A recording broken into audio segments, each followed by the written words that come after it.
Pastor Praveen పగడాల ఆత్మకు శాంతి చేకూరాలని అల్లూరు జిల్లా ముంచంగిపుట్టు మండల Immanuel pastors fellowship welfare association ఆధ్వర్యంలో మండల కేంద్రంలో గల హోలీ క్రీడా మైదానంలో కొవ్వొత్తుల శాంతి ర్యాలీ నిర్వహించారు. ఈ కొవ్వొత్తుల ర్యాలీ పలువురు పాస్టర్లు మాట్లాడుతూ ప్రవీణ్ పగడాలకు జరిగిన సంఘటన హత్య లేక రోడ్డు ప్రమాదంలో మరణించారా అనే దానిపై రాష్ట్ర ప్రభుత్వం సమగ్ర దర్యాప్తు చేసి క్రైస్తవులకు న్యాయం చేకూర్చాలని కోరారు. రాష్ట్రంలో క్రైస్తవుల పట్ల, క్రైస్తవుల సంఘాల పట్ల దాడులు జరగకుండా ప్రభుత్వాలు ప్రత్యేకమైన చట్టాలు ఏర్పాటు చేసి క్రైస్తవుల్ని కాపాడాలని వారు కోరారు. అలాగే ప్రవీణ్ పగడాల కుటుంబానికి ప్రభుత్వం న్యాయం చేయాలని అన్నారు. పాస్టర్ ప్రవీణ్ పగడాల కుటుంబానికి అల్లూరు జిల్లా మారుమూల ముంచంగిపుట్టు మండల క్రైస్తవులు సానుభూతి తెలుపుతూ కొవ్వొత్తుల ప్రదర్శన నిర్వహించడం జరిగిందని అన్నారు. యేసుక్రీస్తు నామములో చేరొచ్చిన మీ అందరికీ వందనాలు.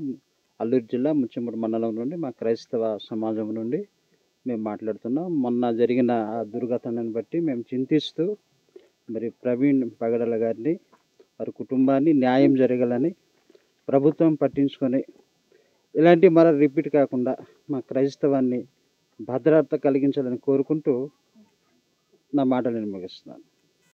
వందనాలు చెల్లిస్తున్నానండి. మరి ఇది నాన్న ప్రగాఢ సానుభూతి తెలుపుతున్నాము. దేవుని సేవకులు మరి ఆయన ఇది నాన్న మరి ఆయన యాక్సిడెంట్ ద్వారానో మరి హత్య ద్వారానో ఆయన ఈ లోకం నుండి విడిచి వెళ్ళిపోయారు. కాబట్టి ఈ అల్లూరు సీతారాం జిల్లా ముంచంగిపుట్టు మండలంలో ఆయన బట్టి ఆయన ఆత్మకు శాంతి కలగాలని దేవుని సేవకులు, విశ్వాసులందరము కలిసి ఈ దినాన క్యాండిల్ సర్వీస్ చేస్తున్నాము. కాబట్టి ఆ కుటుంబానికి ఆదరణ కలిగించాలని, ఆ కుటుంబానికి శాంతి కలిగించాలని, న్యాయం తీర్చాలని మరి మేము ఈ యొక్క సాయంకాల సమయంలో ఈ క్యాండిల్ సర్వీస్ చేస్తున్నాం. మీ అందరికీ వందనాలు.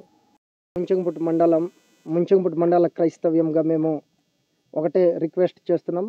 ఈరోజు ఆంధ్ర రాష్ట్రంలో అధికారంలో ఉన్న ఈ కూటమి ప్రభుత్వం క్రైస్తవ సమాజంలో ఉన్న మన పాస్టర్ గారు ప్రవీణ్ పగడాల గారి మృతికి న్యాయమైన రిపోర్ట్ను ఇచ్చి అందులో ఎటువంటి తారతమ్యం లేకుండా ఆ కుటుంబాన్ని ఆదరణ కలిగే విధంగా చూసుకోవాలి.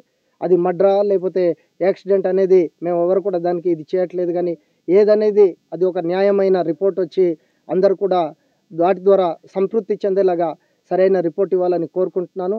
అలాగే ప్రభునందు నిద్రించిన పాస్టర్ గారి కుటుంబాన్ని, అలాగే పాస్టర్ గారి ఆత్మకు కూడా ఆ దేవుడు శాంతి సమాధానం కలిగించి ఓదార్చి బలపరచాలని కోరుకుంటూ నా మాటలు ముగిస్తున్నాను.